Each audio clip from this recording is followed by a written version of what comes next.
Hello friends, welcome to digital पढ़ाई। मैं सतीश कुमार आपके लिए लाया हूँ भी कॉम्पिटिटिव इंग्लिश का कंप्लीट सोल्यूशन, जिसमें एक के बाद एक वीडियो आप लोग देखते हुए जा रहे हैं। बहुत ही ज़्यादा इन्फॉर्मेटिव सारे के सारे वीडियोस होते चल रहे हैं भाई। अभी तक उस कुछ वीडियो से पहले तक हम लोगों ने थ्योरी पार्ट को पढ़ा और अभी जो हम लोगों ने शुरू किया है वो कुछ एक्सरसाइज को करना शुरू किया है। 34-35 नंबर तक लगभग हम लोग कंप्लीट कर चुके थे भाई। आज 36 नंबर माने 36वें क्वेश्चन से हम लोग शुरू करते हैं। कोई टाइम वेस्ट करने वाले नहीं है भाई, बिल्कुल सीधे सीधे आपको लिए चलते हैं 36वें क्वेश्चन से, क्वेश्चन नंबर 36 से, ताकि आप लोग देख सकें कि किस तरीके से एरर को पकड़ा जाता है भाई। चलिए दोस्तों देखते हैं 36।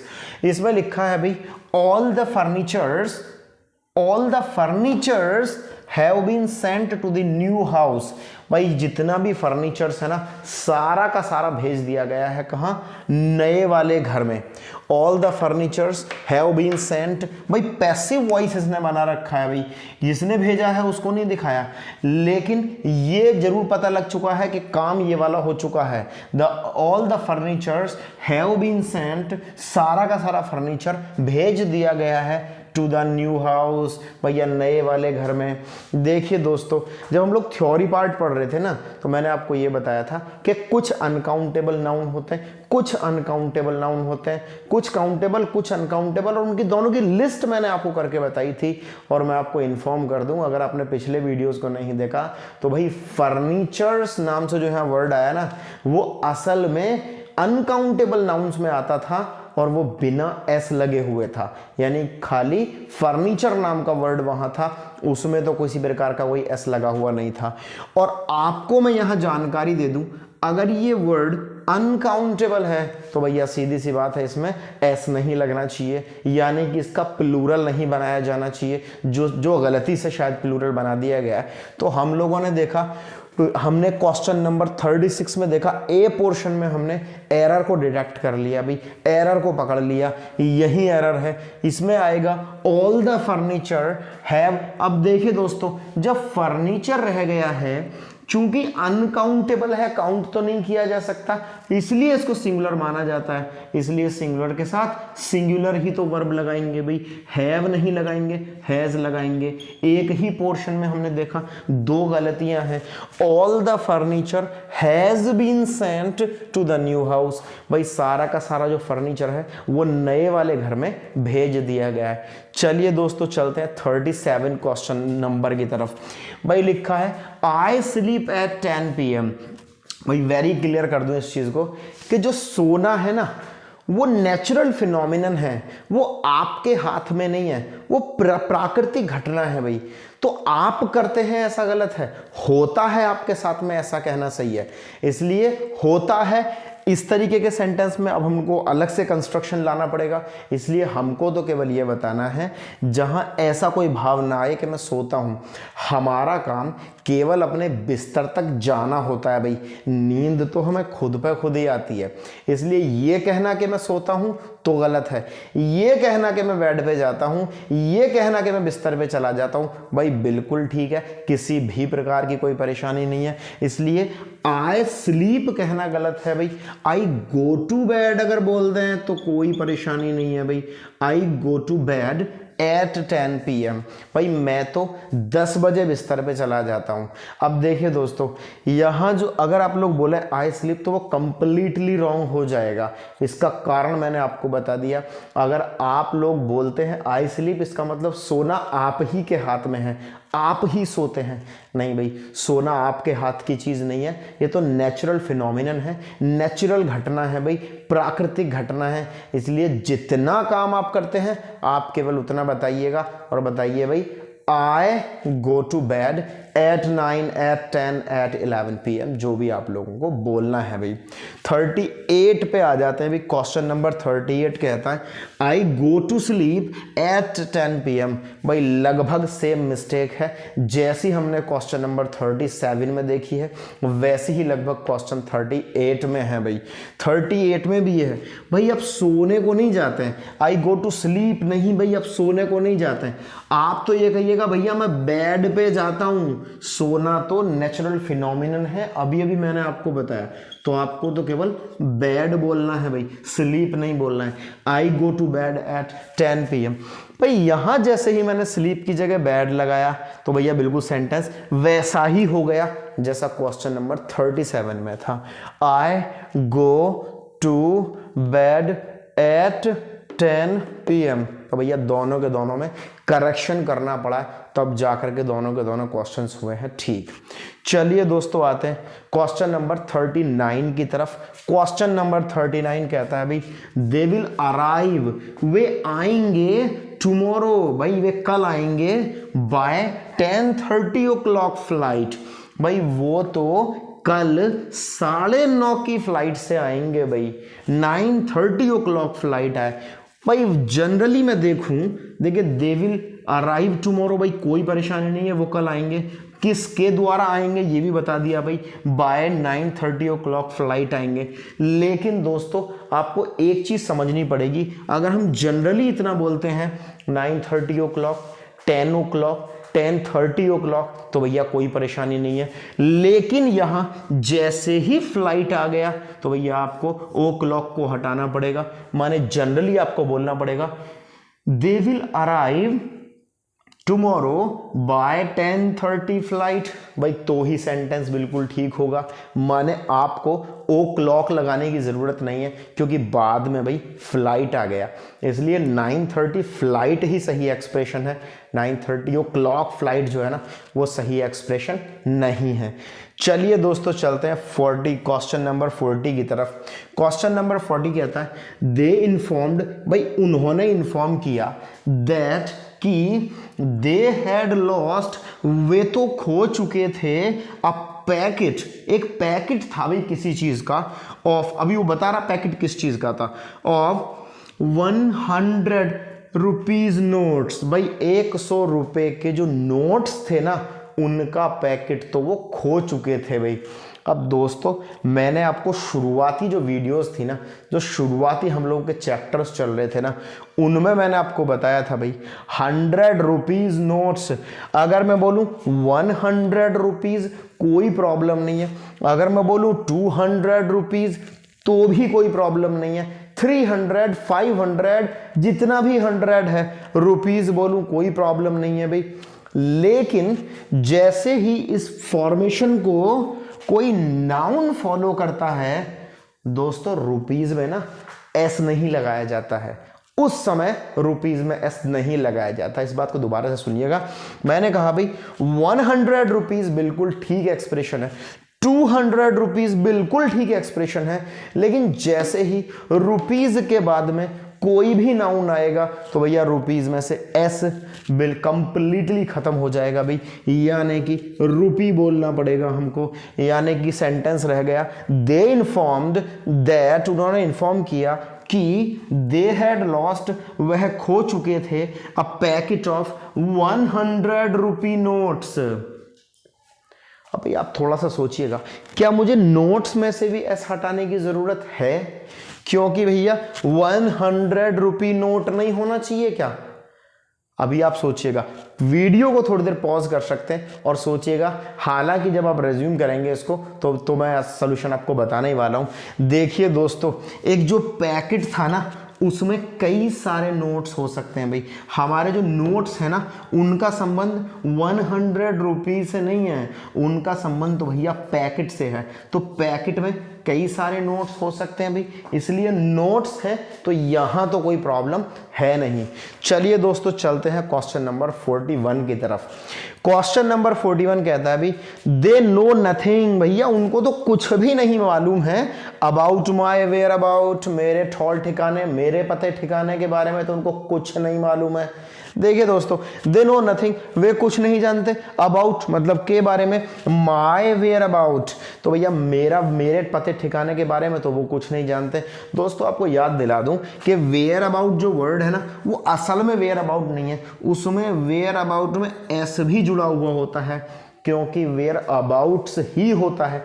देखने में तो आपको ये लगेगा प्लूरल है, लेकिन असल में ये पते ठिकाने के लिए सिंगुलर ही वर्ड है। जैसे हम लोग बोलेंगे they know nothing about my whereabouts, not my whereabout. दोस्तों दोबारा से देखिएगा, वेयर अबाउट्स होगा, वेयर अबाउट नहीं होगा। भाई वेयर अबाउट सही वर्ड नहीं है, वेयर अबाउट्स ही सही वर्ड है।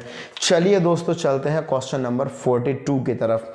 आई हैव ऑर्डर्ड, भाई मैं तो ऑर्डर कर चुका हूं, क्या ऑर्डर कर चुका हूं? 2 dozens of copies of English grammar book. English grammar book की मैं तो 2 दर्जन कॉपीज ऑर्डर कर चुका हूं भाई। अब मैंने जो 2 दर्जन कॉपीज ऑर्डर की हैं, देखिए I have ordered 2 dozens of copies. आपको कुछ याद आ रहा होगा भाई, डॉजन्स ऑफ कॉपीज में कोई प्रॉब्लम नहीं है, डॉजन्स ऑफ कॉपीज बोला जा सकता है, डॉजन्स ऑफ बनानास, डॉजन्स ऑफ एग्स भी बोला जा सकता है, भाई कोई किसी तरीके की प्रॉब्लम नहीं है। लेकिन मैंने पिछले वीडियोस में आपको बताया भाई, जैसे ही डॉजन्स के पहले कोई काउंटिंग आ गई ना भैया, 2 4 6 8 10 12, तो आप ध्यान रखिएगा डॉजन्स में ना प्लूरल नहीं बनेगा भी डॉजन्स का, वो रहेगा डॉजन। डॉजन्स नहीं रहेगा, वो डॉजन रहेगा। इस तरीके से बनेगा आई have ordered 2 dodgem of copies. और आपको एक चीज और याद दिला दूं, जैसे ही एस हटेगा वैसे ही ऑफ भी खत्म हो जाएगा भैया। मतलब आई have ordered 2 dodgem copies of English grammar book. भाई मैंने 2 दर्जन कॉपीज ऑर्डर की हैं, किसकी? इंग्लिश ग्रामर बुक की। दोबारा से एक बात देखिएगा, डॉजन्स नहीं बोला, इसको एक बार मैं समझा देता हूं भाई। सही एक्सप्रेशन से डॉजन्स ऑफ बनानास कोई परेशानी नहीं है, डॉजन्स ऑफ एग्स कोई परेशानी नहीं है, डॉजन्स ऑफ बनानास कोई परेशानी नहीं है। उसका मतलब होगा भैया दर्जनों अंडे, दर्जनों केले, दर्जनों जो भी आप लोग बोलना चाहते हैं। लेकिन जैसे ही डॉजन्स के पहले कोई काउंटिंग आती है ना भाई, 1 2 5 6 10, तो डॉजन्स में से ना एस हट जाता है, उसका प्लूरल नहीं बनाया जाता और ना ही उसके साथ ऑफ का प्रयोग किया जाता है, जैसा कि हम लोगों ने यहां काट दिया है भाई। तो पोर्शन नंबर बी में हमको आराम से, बहुत ही ज्यादा आसानी से एरर मिल चुकी है भाई।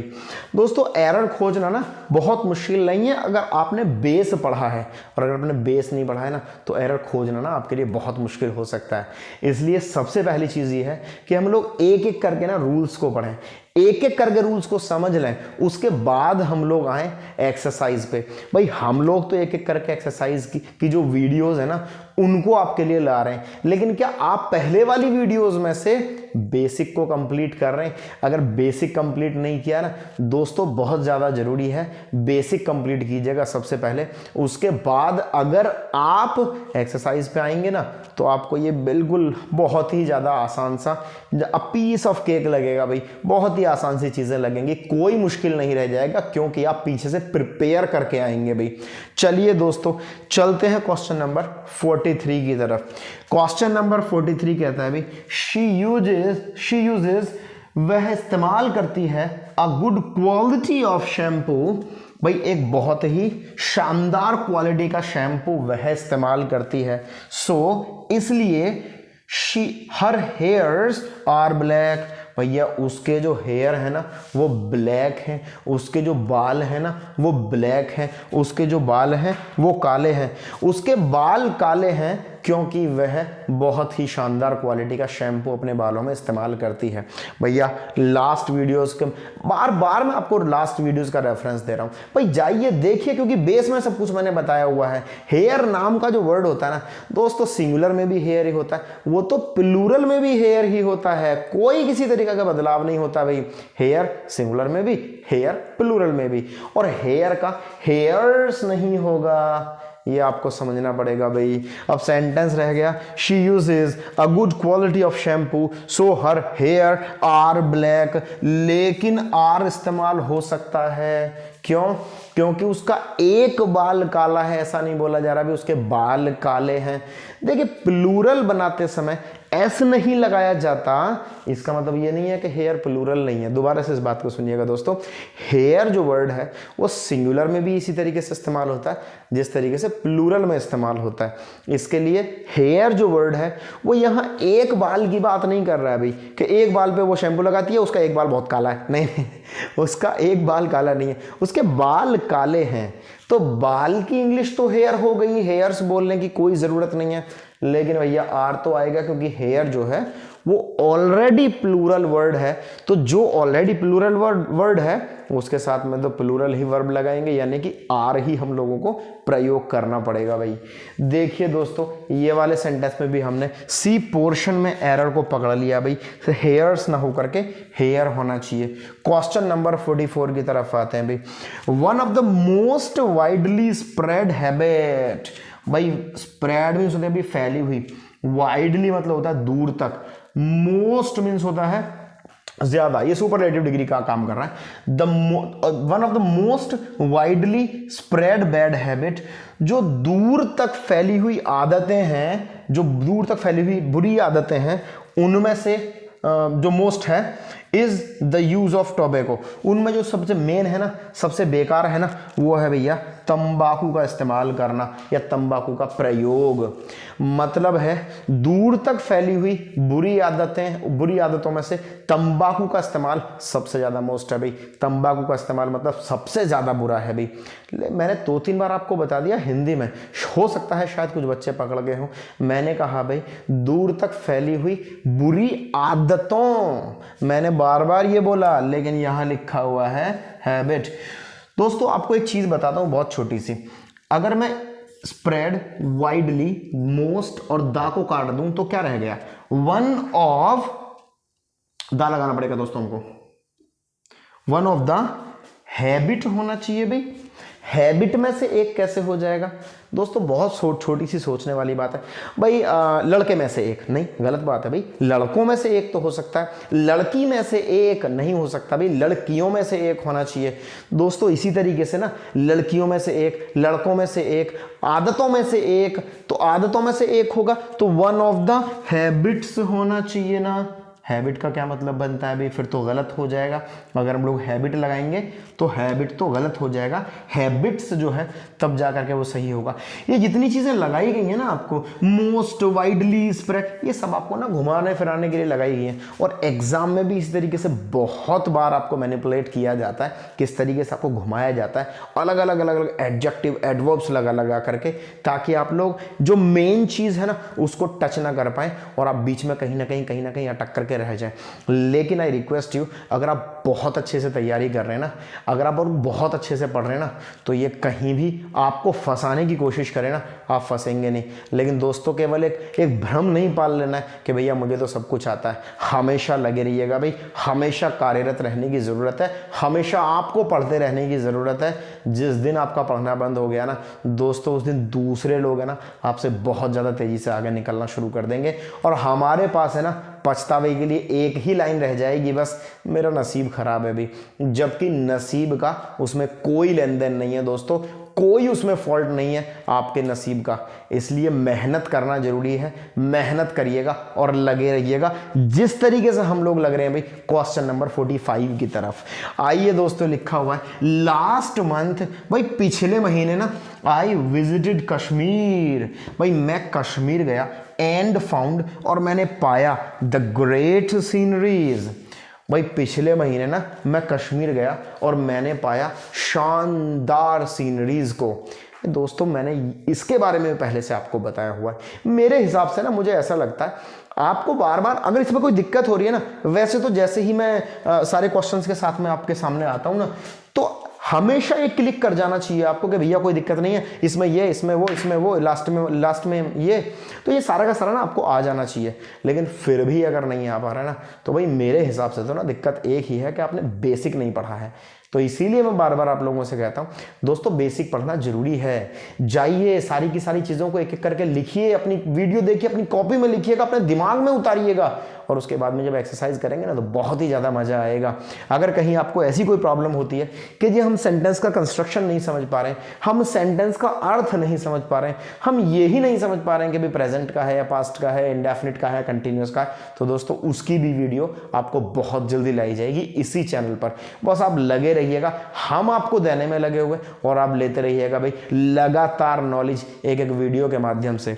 दोस्तों मैंने आपको बताया सीनरीज जो वर्ड है ना, वो भैया सीनरीज नहीं होता, वो वर्ड होता है सीनरी, वो वर्ड होता है सीनरी, और जो कि अनकाउंटेबल होता है। अब जैसे वर्ड अनकाउंटेबल है तो भैया सीनरी का सीनरीज कैसे हो जाएगा, सीनरी ही रहेगा दोस्तों। इसलिए हम लोग सीनरीज नहीं कर सकते, हम लोगों को वर्ड जो लिखना पड़ेगा वो सीनरी लिखना पड़ेगा भी, सीनरीज नहीं, क्योंकि सीनरी जो वर्ड है वो अनकाउंटेबल नाउन है, और अनकाउंटेबल के लिए हम लोग किसी भी प्रकार का कोई प्लूरल नहीं बना सकते। चलिए दोस्तों, इस वीडियो में हम लोगों ने देखा 36 से 45 तक, आई मीन क्वेश्चन नंबर 36 से क्वेश्चन नंबर 45 तक। अगले वीडियोस में हम लोग इसी प्रकार से आगे वाले क्वेश्चंस को देखते जाएंगे भी, और आपकी नॉलेज में ना बराबर तरक्की लेकर के आते जाएंगे। चलिए दोस्तों, लाइक कर दीजिएगा वीडियो को अगर अभी तक वीडियो लाइक नहीं किया, और चैनल को कर दीजिएगा भाई सब्सक्राइब, क्योंकि लगातार वीडियो पाने का ये शानदार जरिया है, नोटिफिकेशन मिलेगा आप लोगों को और आपको मिल पाएगी वीडियो बिल्कुल टाइम पर। चलिए दोस्तों, मिलते हैं अगले वीडियो में।